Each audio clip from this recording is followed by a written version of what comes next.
விவிலியம் அறிவோம். வணக்கம் அன்பர்களே. இன்று நாம் அறிய போகும் பகுதி புனித பவுல் கலாத்தியருக்கு எழுதிய திருமுகம் முன்னுரை. ரோமியருக்கு எழுதிய திருமுகம் போல் நம்பிக்கையினால் ஏற்புடைமை ஆதல் பற்றி சுருக்கமாக பேசும் இன்னொரு திருமுகம் கலாத்தியர் திருமுகம் ஆகும். ரோமியர் திருமுகத்தை இத்திருமுகத்தின் விளக்க உரையாக பலர் பார்க்கின்றனர். குறிப்பாக ரோமியர் 1 முதல் 8 அதிகாரங்கள், கலாத்தியர் 2ஆம் அதிகாரம் 15 முதல் 21 பகுதியின் விரிவுரையாக அமைகின்றன. கலாத்திய சபையில் யூதமயமாக்கும் கிறிஸ்தவர்கள் சிலர் புகுந்து பவுல் எடுத்துரைத்த போதனைக்கு எதிராக பேசினர். அவர்கள் திருச்சட்டத்தினால்தான் மீட்பு பெற இயலும் என வாதிட்டனர்.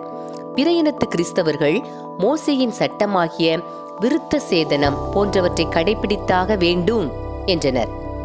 வேற்றின கிறிஸ்தவர்களிடம் நல்ல பெயர் வாங்க வேண்டும் என்பதற்காக சில சட்ட எதிர்பார்ப்புகளை பவுல் நீக்கிவிட்டதாக குற்றம் சாட்டினர்.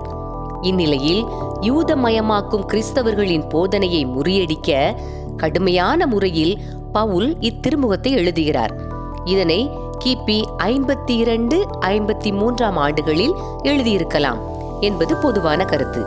எனினும் ஒரு சிலர் இத்திருமுகம் எருசலேம் சங்கத்துக்கு முன்பே, அதாவது கிபி 49க்கு முன்பே எழுதப்பட்டிருக்க வேண்டும் என்றும் கூறுகின்றனர்.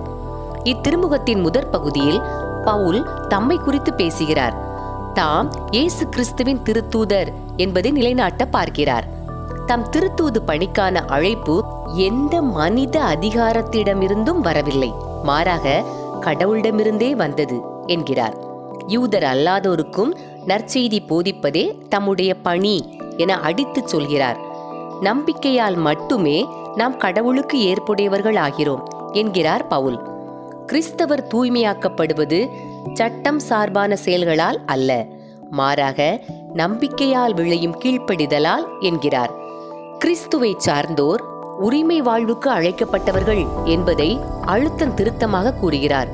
கிறிஸ்தவ வாழ்வு கிறிஸ்துவின் மீது கொண்ட நம்பிக்கையால் விளையும் அன்பின் அடிப்படையில் உள்ளது என அவர் விளக்குகிறார்.